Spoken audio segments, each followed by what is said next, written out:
Assalamualaikum warahmatullahi wabarakatuh. Sahabat Al-Ataka dimanapun kita berada, sudah lama tidak berjumpa juga. Ini episode yang baru. Insyaallah kita tetap bersama dengan Prof. Akmal. Sehat, Prof? Alhamdulillah.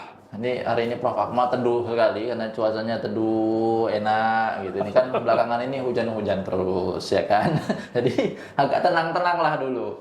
Tapi teman-teman semua, hebatnya begitu ya, Al-Ataka ini menyentuh sisi-sisi nilai-nilai religiusitas. Masyarakat mendengarkan ini juga kadang-kadang kan Prof, kita butuh ini Prof, wejangan-wejangan agama, orang ingin mendengar sebenarnya Al-Quran ini bisa nggak sih menyentuh banyak sisi begitu. Tapi teman-teman tadi Prof Akmal bilang sama Imam sebenarnya gitu, umat terbaik, umat terpilih begitu. Islam itu membahas tentang itu, tapi nanti kita dengarkan langsung sama Prof Akmal. Kalau Imam sepintas, kuntum khaira ummatin ukhrijat linnas gitu. Jadi khairu ummah itu yang dimaksud dengan umat terbaik, tapi kita akan dengar nanti pendapat dari Prof Akmal. Kali ini kita akan bahas tentang Al-Quran dan umat terbaik atau terpilih, Prof. Yeah. Nah, nanti Prof lah yang jelaskan gitu. Ya teman-teman, sambil nanti boleh juga sih teman-teman nanti Prof ada kalau mau bertanya di Instagramnya Al-Ataka, di Facebooknya Al-Ataka. Silakan di DM untuk itu. Prof, silakan. Al-Quran dan umat terbaik. Oh. Iya, baik. Bismillahirrahmanirrahim. Assalamualaikum warahmatullahi wabarakatuh. Waalaikumsalam warahmatullahi wabarakatuh. Makasih Imam El Islami dan semua teman-teman di sini, ada Rudi, ada Zulfikar. Anggota baru kita ya, Zulfikar alias Ijung ya. Baru menikah, Prof? Iya, baru menikah dan dia segar betul ya. Kali ini kita ingin melihat apa yang dikatakan Imam tadi, bahwa kalau lihat Al-Quran yang bicara tentang yang bicara tentang umat Islam, lalu kita lihat realitas, kemudian keduanya di-compare, memang ada problem. Secara normatif, ada banyak tempat Allah menyebut umat Islam itu khairu ummah. Tadi ada dinyatakan Imam, kuntum khairu ummatin, kamu itu adalah umat terbaik. Pada ayat yang lain itu ada disebut ummatan muqtasidah dan label-label lain. Tetapi pada kenyataannya, apakah kita kondisi umat Islam ini persis seperti yang digambarkan Al-Quran? Itu pertanyaan besar ya, pertanyaan besar yang harus bisa kita jawab. Bukan apologi, bukan melindungi, menutupi kekurangan kelemahan kita, lalu kita tetap bicara sesuatu yang ideal, padahal realitanya tidak demikian. Nah, kalau kita lihat Al-Quran ya, surah Fatir ayat 32, justru ayat ini menjadi penting karena dalam pandangan saya, untuk menjadi umat terbaik itu atau umat terpilih itu, ada syarat yang harus kita penuhi. Pernyataan Quran yang memposisikan umat Islam sebagai umat terbaik atau umat terpilih itu ideal. Tapi tidak berhenti di situ, bukan sesuatu yang taken for granted, bukan sesuatu yang kita ini diberikan sebagai umat terbaik, umat terpilih, selesai di situ, enggak.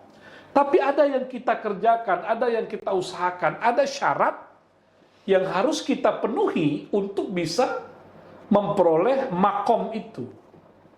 Nah, kalau pada Al-Fatir ayat 32 itu Allah berfirman, Bismillahirrahmanirrahim, summa awrasnal kitab alladziina astafaina min ibadina. Ini bagi para mufassir ayat ini sedikit problematik gitu. Kenapa? Ketika Al-Quran menjelaskan ada 3 kelompok umat Islam dalam relasinya dengan Quran, itu kelompok yang paling bawah itu zalimun li nafsih.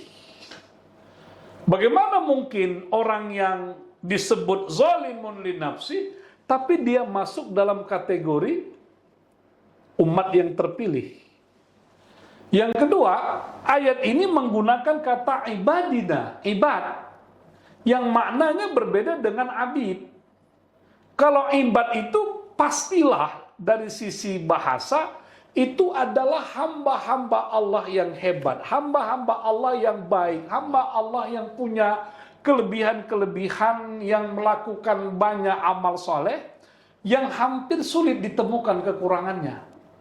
Tapi kalau hamba yang punya banyak problem, itu disebut abid. Ya. Nah itu dipakai. Nah yang pertama, summa aurasnal kitab alladzina astafaina. Kalau kita lihat ayat sebelumnya, itu Allah menggunakan kata auhayna ilaika minal kitab. Walladzi auhayna ilaika minal kitab. Jadi kepada Nabi Muhammad Allah wahyukan Alkitab, Al-Quran, kepada kita Allah wariskan. Nah, itu dia. Waris itu tanpa syarat. Jadi Allah memberikan kepada kita itu, ya memang kita orang yang dipilihnya. Nah, untuk orang yang dipilihnya itu Allah menggunakan kata istofa yang berbeda dengan ikhtara. Jadi kalau imam lihat nama orang ada Mukhtar, ada Mustafa. Kita kan ada teman kita Profesor Mustafa. Ada juga teman kita. Ada juga teman kita Mukhtar. Mukhtaruddin.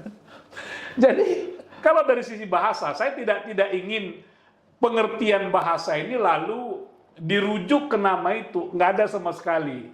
Tapi dari sisi bahasa, Mukhtar itu orang yang baik dari kumpulan orang-orang yang kurang baik. Jadi kalau ada orang-orang yang kurang baik atau tidak baik, yang terbaik di situ itu siapa? Itu namanya Mukhtar. Tapi kalau Mustafa, itu orang-orangnya itu baik semua, dan di situ ada yang terbaik. Yang terbaik itulah namanya Mustafa.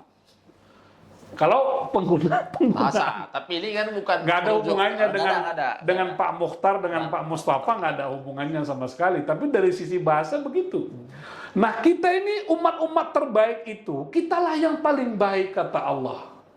Ya, karena kita umat yang paling baik dari umat-umat yang baik itu. Walaupun klaim ini imam tidak hanya dimiliki Islam, Yahudi itu mengklaim dirinya sebagai umat terbaik. Sampai sekarang mereka merasa umat yang dipilih Tuhan.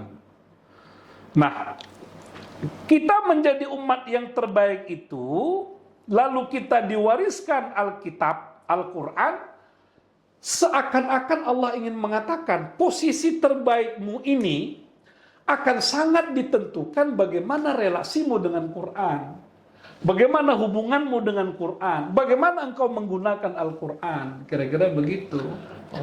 Jadi kalau yang pertama itu Allah menyebut zalimun li nafsih, orang yang zalim terhadap dirinya sendiri.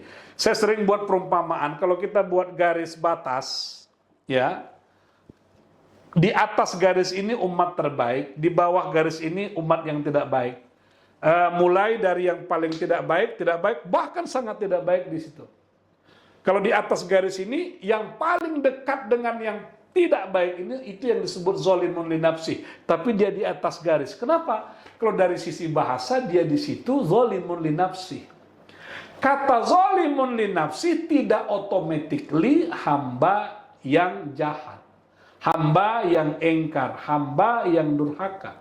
Kita kan juga berdoa kan, Rabbana dhalamna anfusana, ya Allah, kami telah menzalimi diri kita. Tapi zalimun li nafsi ini adalah orang-orang yang menzolimi dirinya, tapi dia tidak menzolimi orang lain, tidak menyakiti orang lain, tidak mengambil barang orang lain. Ada kan orang yang secara sosial baik, tapi relasinya dengan Tuhan kurang baik. Itu kira-kira makna lain dari zalimun li nafsi. Dia kemanusiaannya jangan ditanya, sosialnya jangan ditanya. Tapi untuk dirinya sendiri dia belum selesai. Relasinya dengan Tuhan belum utuh, belum komprehensif. Banyak pelanggaran-pelanggaran yang dia lakukan, tapi sifatnya sangat pribadi. Jadi kalau Nabi Adam berdoa, Rabbana dhalamna anfusana, kesalahan Adam itu tidak berkaitan dengan orang lain. Dia hanya melanggar perintah Tuhan. Prof, indikator orang selain misalnya dia dekat dengan Al-Quran, dekat dengan Rabbnya, sehingga dia bisa disebut sebagai umat terbaik. Bisa nggak kita ambil misalnya dia dari indikator bawah, Prof? Contoh, kuntum khaira ummatin ukhrijat linnas, itu kan sambungannya ta'muruna bil ma'ruf tanhauna 'anil munkar. Dan itu menyentuh sisi sosial, Prof. Masyarakat. Iya. Bisa nggak kita ambil ukuran orang atau umat yang terbaik itu adalah umat yang memang dia ta'muruna bil ma'ruf tanhauna 'anil munkar dalam masyarakat. Iya. Itu nanti pada posisi kedua, ketiga. Tapi pada posisi pertama ini belum jadi khaira ummah. Karena dia masih menjadi pribadi. Dia belum masuk kepada persoalan-persoalan yang lebih lebih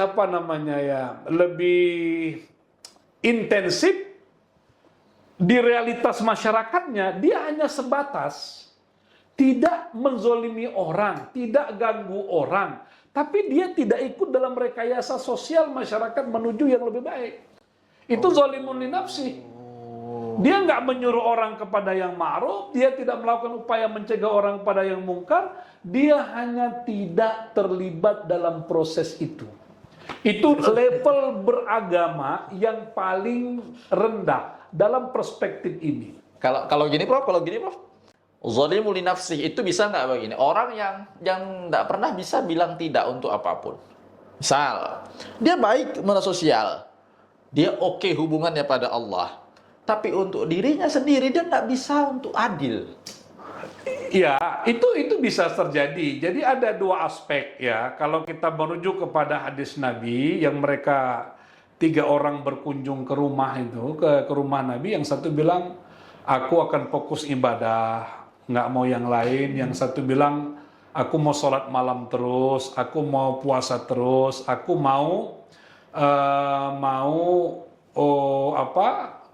aku tidak suka dengan perempuan. Itu kan zalimun li nafsi. Ketika orang mengatakan dia memilih untuk tidak menikah misalnya, dia kan punya kebutuhan tuh sebagai manusia normal.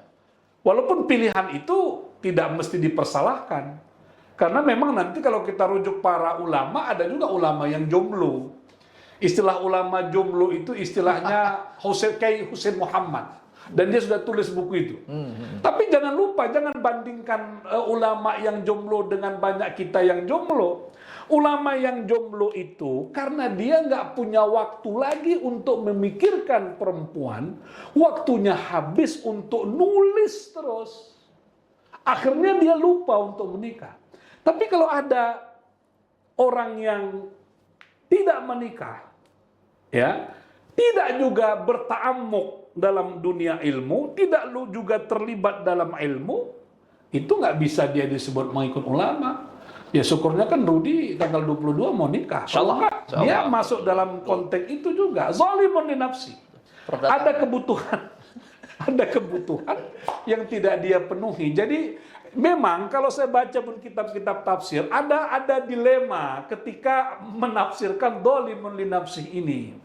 Apa maksudnya zalimun li nafsi? Kenapa orang yang zalimun li nafsi dia masuk dalam kategori ibad, dia masuk dalam kategori istofa, tapi zalimun li nafsi.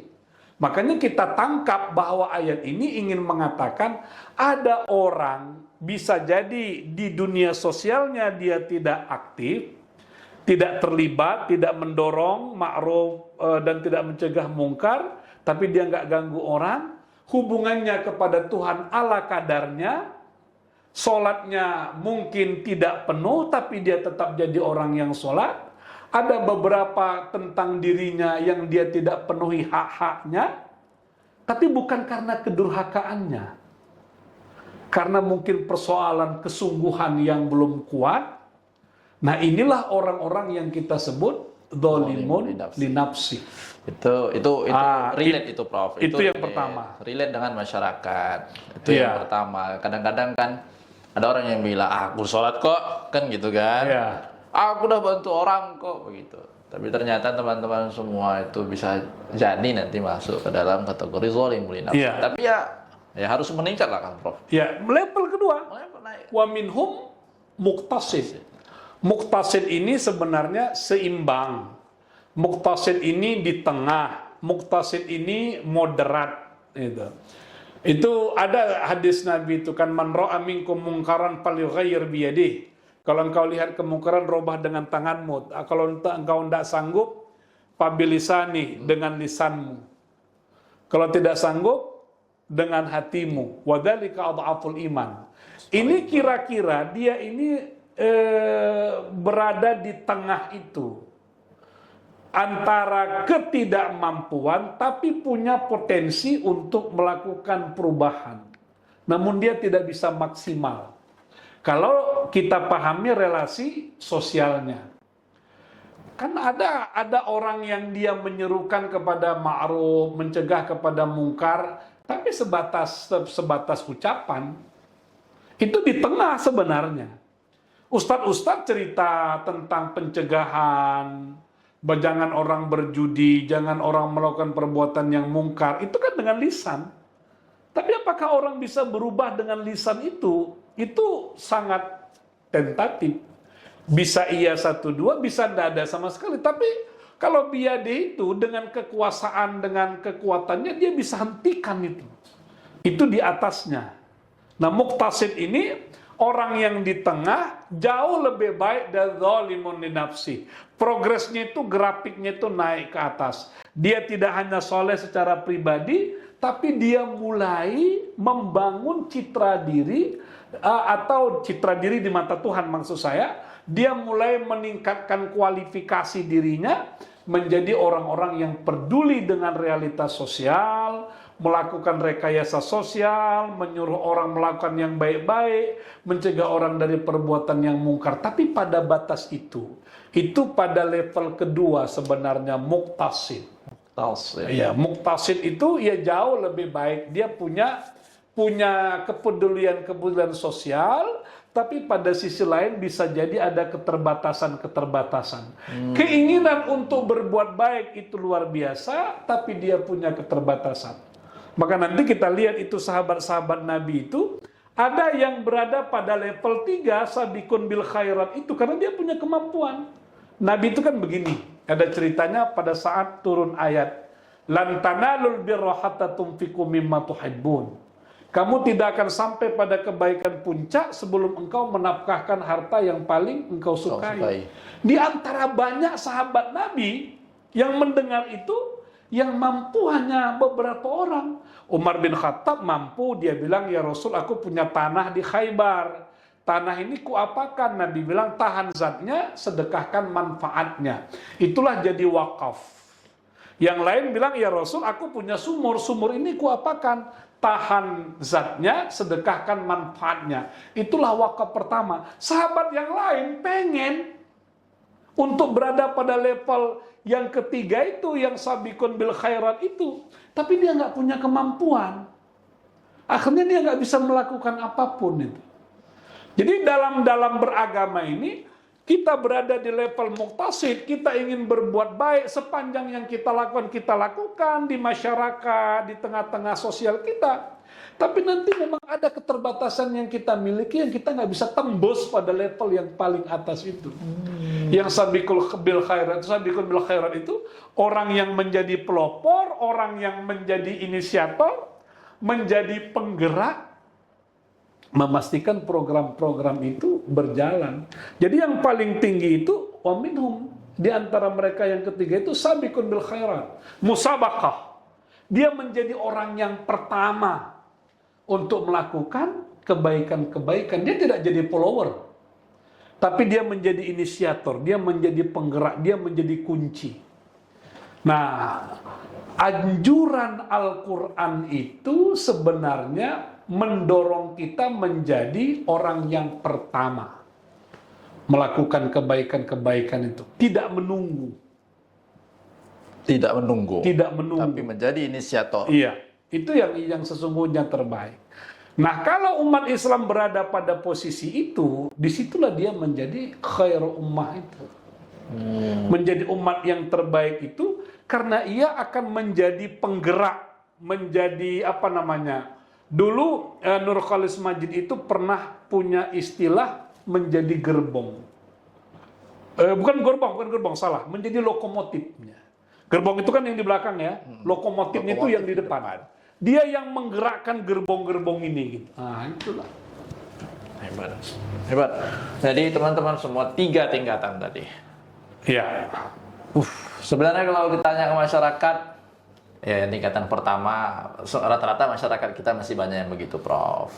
Tingkatan yang kedua, sedang naik mobil kita nampak ada orang yang mungkin sudah berumur, dia jualan, gitu kan, keinginan membantu, Prof. Iya. Tapi tidak bisa, karena kalau kita berhenti di belakang like sound, bisa berhenti. Akhirnya kita cukup mendoakan dia. Itu tuh masuk ke tingkatan kedua kan dia, Prof. Tapi itu relate, Prof. Itu untuk imam pribadi pun relate. Nah, sampai kepada tahap inisiator. Tahap yang ketiga, masyarakat akan ya itu tidak semua orang bisa, tapi untuk orang yang bisa, ya pesan dari Prof apa? Kalau imam bilang kan gini, Prof. Kadang-kadang apa namanya ya, sinyal-sinyal kebaikan dari Allah ke dalam hati kita itu kan tak semua orang memilikinya, Prof.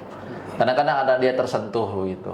Tersentuh itu kan tanda Allah ingin ngasih kita tanda bahwa dia itu masih sayang sama kita untuk kita berbuat kebaikan begitu. Menurut Prof, kadang-kadang kan begini. Kalau ini boleh nggak ya? Tapi kan Tuhan, kalau kata Bang Elia Tambunan, bagaimana Tuhan mau memberi saya hidayah? Kata dia begitu. Bagaimana Tuhan mau memberi saya hidayah? Apakah kita ini ya? Bagaimana bentuknya begitu? Nah, kadang-kadang masyarakat kita ini saat ini tidak tahu apakah tidak bisa membaca tanda-tanda ketuhanan, kehidayah yang datang ke dalam hati atau tidak aware dengan itu. Ya. Tidak semua orang menyadari dan menunggu apa yang dia minta. Tidak semua orang mengisi apa yang dia minta. Ketika kita membaca Al-Fatihah itu, selalu saja diajarkan para ustadz, ya itulah bentuk dialog yang paling konkret antara kita dengan Tuhan. Alhamdulillahirabbil alamin, hambaku memujiku ya. Ar-Rahmanir Rahim dan seterusnya. Kira-kira ketika kita berkata ihdinas siratal mustaqim, tunjuki kami jalan yang lurus. Ya, kita minta itu supaya kita berada pada jalan yang lurus. Jalan yang lurus ini kan pada semua aspek. Lurus dalam politik, lurus dalam ekonomi, lurus dalam sosial, lurus dalam budaya, lurus dalam beragama, lurus dalam kehidupan keseharian kita, lurus dalam bermuamalah. Itu kan yang kita minta itu. Nah, Tuhan itu membuka pintu, memberikan jalan yang lurus itu, tapi terkadang kita nggak mengikutinya.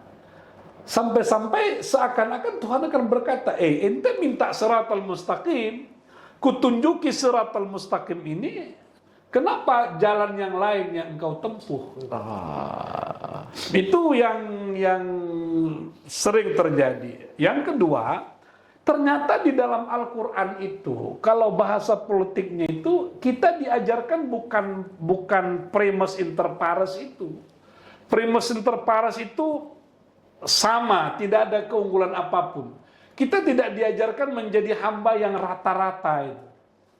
Tapi Al-Quran itu mendorong kita menjadi yang terbaik, semua itu. Inna akramakum, yang paling mulia, atqakum, yang paling takwa. Alladzi khalaqal mauta wal hayata liyabluwakum ayyukum ahsanu amal, yang paling baik amal. Nah, ternyata dalam hemat saya, umat di dunia ini dari berbagai macam suku, dalam berbagai bangsa, itu kan sebenarnya bermusabakah menjadi yang terbaik itu. Kalau speed orang 7, speed kita 3, speed kita 4, kita kan tetap berada di belakang. Kalau umat Islam memposisikan dirinya sebagai muqtasid, sebagai zalimun li nafsi, dia akan ngikut orang terus dalam sains, dalam teknologi, dalam bidang yang bersifat duniawi. Tapi kalau speed orang 7, kita speednya 8, kita akan menjadi sabiqun bil khairat. Jadi kuntum khaira ummatin itu sebenarnya jangan dipahami dalam konteks internal umat Islam. Ormas, ada NU, ada Muhammadiyah, ada Wasliyah, ada Ittihadiyah, ada apa lagi, banyaklah ormas itu. Menjadi yang terbaik itu bukan di kalangan ormas ini. Menjadi masjid terbaik itu bukan di antara masjid-masjid yang ada di kampung kita, di kota kita itu. Tapi level persaingan umat Islam itu sebenarnya di level global, level dunia. Apakah kita menjadi khaira ummah, menjadi al-Mustafa ini di antara semua umat ini, di antara semua agama ini? Apakah benar-benar kita berada di depan? Kalau pakai bahasa Al-Quran yang lain itu menjadi menjadi syahid itu kan, menjadi ummat wasata itu. Umat wasata itu dia memiliki kemampuan begini. Kalau ada pertandingan nomor 1 dengan nomor 2, lalu ada wasitnya di situ. Yang mengendalikan pertandingan itu sebenarnya siapa? Pemainnya atau wasitnya? Wasit. Di situ kenapa dia menjadi pengendali? Karena dia punya kewenangan. Dia bisa kasih kartu merah siapa saja, bisa kasih kartu kuning siapa saja. Mestinya dalam permainan pentas global ini umat Islam itu jadi wasit dalam arti kata dia punya sesuatu yang dia bisa mengendalikan dunia. Itulah sebenarnya al-Mustafa, itulah sebenarnya kuntum khairu ummah itu. Sekarang kan itu belum bisa kita capai. Belum. Jadi gimana caranya?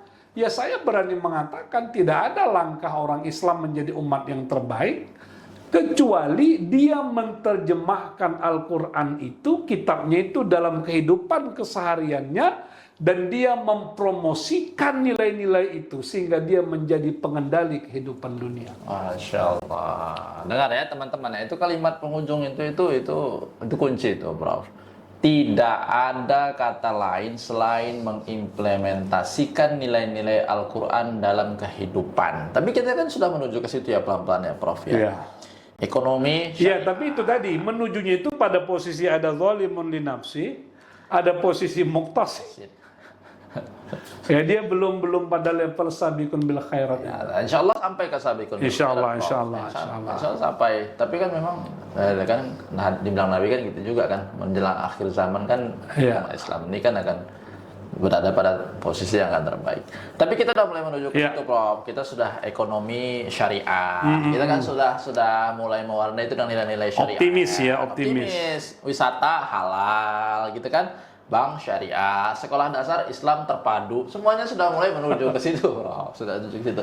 Cuman hanya ya nanti kan kita bahas, Prof, insyaallah ya ekonomi ekonomi syariah. Kan udah mulai ke situ arahnya, tapi ya teman-teman jangan hanya sebagai lip sync atau ya tetap harus dibilang Prof tadi implementasikan nilai-nilai Al-Quran itu dalam kehidupan. Insyaallah kita bisa jadi umat yang terbaik itu, dan ya memang sudah menjadi umat yang terbaik, insyaallah akan bermanfaat untuk semua, Prof. Karena umat terbaik itu nggak akan untuk dirinya sendiri pastinya, untuk orang lain. Prof, terima kasih kajian kali ini, rekaman hari ini luar biasa, Prof sangat semangat sekali. Saya nggak tahu kenapa semangat, padahal di luar itu sejuk sekali. Ruangan ini juga dingin sekali. Udah boleh kita pakai jaket ini di ruangan ini. Nanti hasilnya kita kita naikkan sedikit lah. Itu tanda memang Prof Akmal dimanapun berada selalu bersemangat, selalu berapi-api. Itu kalau bahasa kami, kawan-kawan Prof Akmal itu bilang begini, Prof Akmal itu tidak perlu dikasih mic, katanya. Mic-nya yang perlu sama Prof Akmal. Karena suaranya yang kuat. Tapi itu tanda teman-teman, kita itu ingin semuanya pendengar hal ataka, masyarakat semua berada pada posisi yang terbaik tadi, Prof. Insyaallah bermanfaat dan teman-teman semua bisa menerapkannya dalam kehidupan sehari-hari. Terima kasih, Prof. Terima kasih semuanya. Assalamualaikum warahmatullahi wabarakatuh. Waalaikumsalam warahmatullahi wabarakatuh.